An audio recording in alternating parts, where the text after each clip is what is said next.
ఈ రోజే డౌన్లోడ్ చేయండి. మీ ఫేవరెట్ షోస్ చూడండి. ఏం లేదునా, వాడు కూడా రావాలి కదా. అందరం గుడికి పోతుంటే వాడు రాకపోతే ఏం బాగుంటా చెప్పు. అందరూ రెడీ అయ్యి వచ్చేశారు. ఈయన గారికి ఇంకా తీరలేదంట. పద్ధతిగా రెడీ అవ్వాలని పంచ కట్టుకుంటా ఉండాడు. అది కట్టుకోవడం రాక ఇబ్బంది పడతా ఉంటే నేనే పోయి కట్టించి వస్తుండాను. త్వరగా రమ్మని పిన్ని. మావయ్య గారు ఎంతసేపటి నుంచి వెయిట్ చేస్తున్నారు. వాడితో పనే ఉండాది. వాడు బైక్ లో వస్తాడులే, మనం పోదాము. అన్నా పదండి. పదండి.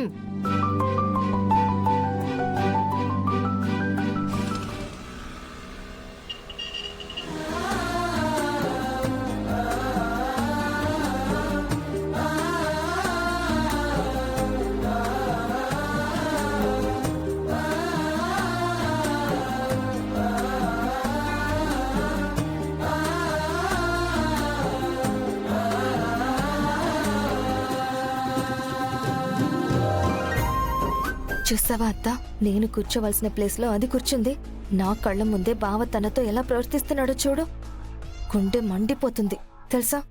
సర్లేవే, వాళ్ళు సంతోషంగా ఉంటే చూస్తూ ఊరుకుంటావా ఏంటి? వాళ్ళని విడదీయడానికే కదా మనం ఉండేది. వాళ్ళ మధ్య దూరం పెరిగేలా ఏదో ఒకటి చెయ్యి.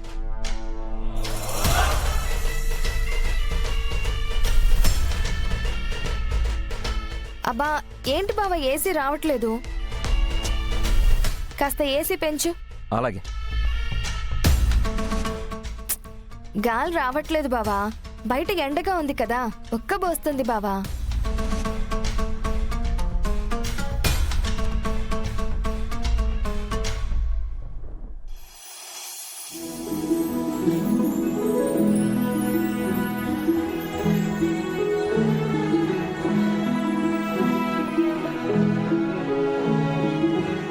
పంతులు గారు, మా అమ్మాయి పేర్ల మీద అర్చన చేయండి. అలాగేనమ్మా. ఓం శ్రీమన్మహాగణాధిపతే నమః లక్ష్మీనారాయణాయ నమో నమః. ఓం రాజాధిరాజాయ ప్రసహ్యసాయినే నమో వయం వై శ్రవణాయ కుర్మహే సమే కామాం కామకామాయ మహ్యం కామేశ్వరో శ్రవణో దదాతు. మహారాజాయ నమో నమః. లోకాభిరామం శ్రీరామం భూయో భూయో నమామ్యహం. శ్రీరామ రామ రామేతి రమే రామే మనోరమే సహస్రనామ తత్తుల్యం.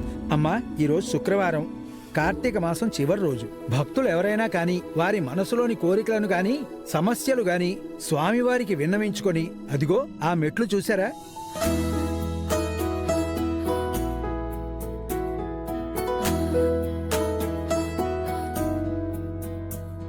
అక్కడికి వెళ్లి ఆ మెట్లను పసుపు కుంకుమలతో అలంకరించి తమ కోరికలను చెప్పుకున్నట్లయితే వారి కోరికలను స్వామివారు తీరుస్తారని అనాదిగా వస్తున్న నమ్మకం. ఇంత గొప్ప భక్త సందోహం ఈ ఆలయానికి విచ్చేయడానికి ప్రధాన కారణం అదే. మీలో ఎవరికైనా ఎటువంటి సమస్యలున్నా సరే ఆ మెట్లకు బొట్టు పెట్టి భక్తితో కోరుకోండమ్మా, ఆ స్వామివారు తీరుస్తారు.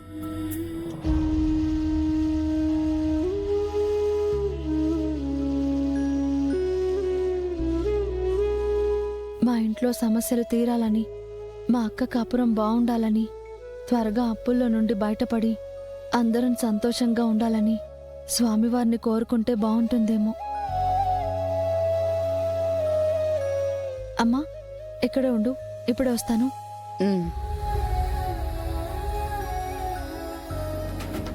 మా ఎత్త గమ్మునుండదుగా. ఈ పంచోటి అంటగట్టినదే. ఇది అడ్డం పడి నన్ను ఎడపడేస్తాదో అని భయం వేస్తా ఉన్నది.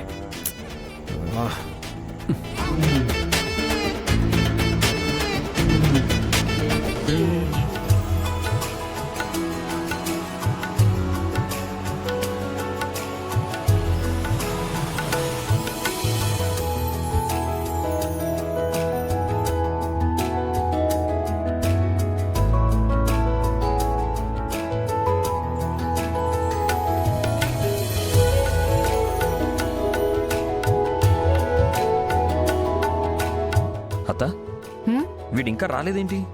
వస్తాడులేరా, బైక్ మీద వస్తున్నానని చెప్పినాడుగా. ఎంతసేపట్లో వస్తాడు? మనం అర్చన కాడికి పోయే లోపు వచ్చేస్తాడు. వెళ్దామా?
రే సైడ్కి వెళ్ళరా.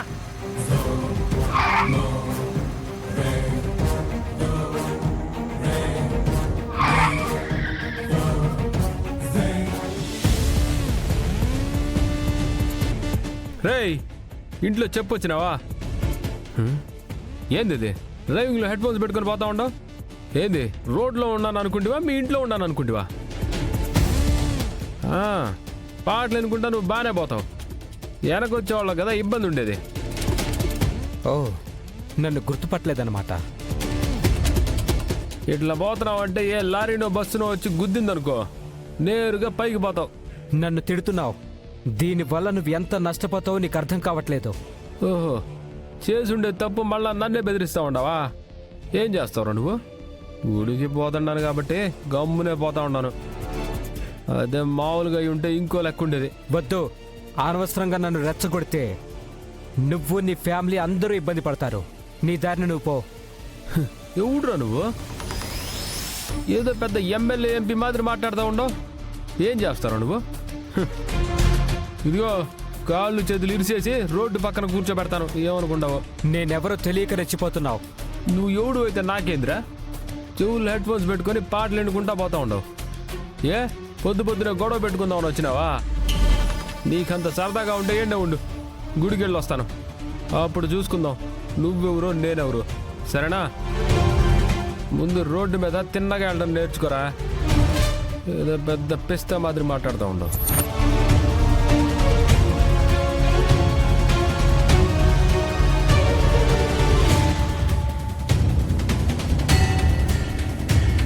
రేయ్, నేనెవరో తెలియక ఏదేదో వాగేశావు. దీనికి ఖచ్చితంగా పెనాల్టీ పడుతురా. నేనెవరో నీకు అర్థం కావాలా? అర్థమయ్యేలా చేస్తాను.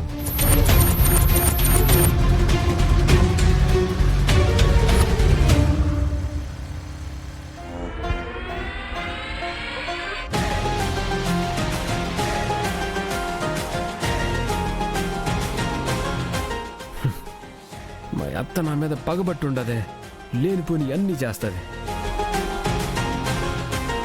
శుభ్రంగా ప్యాంట్ వేసుకుని వస్తే సరిపోయేదానికే ఈ పంచోడు తగిలిచ్చినది.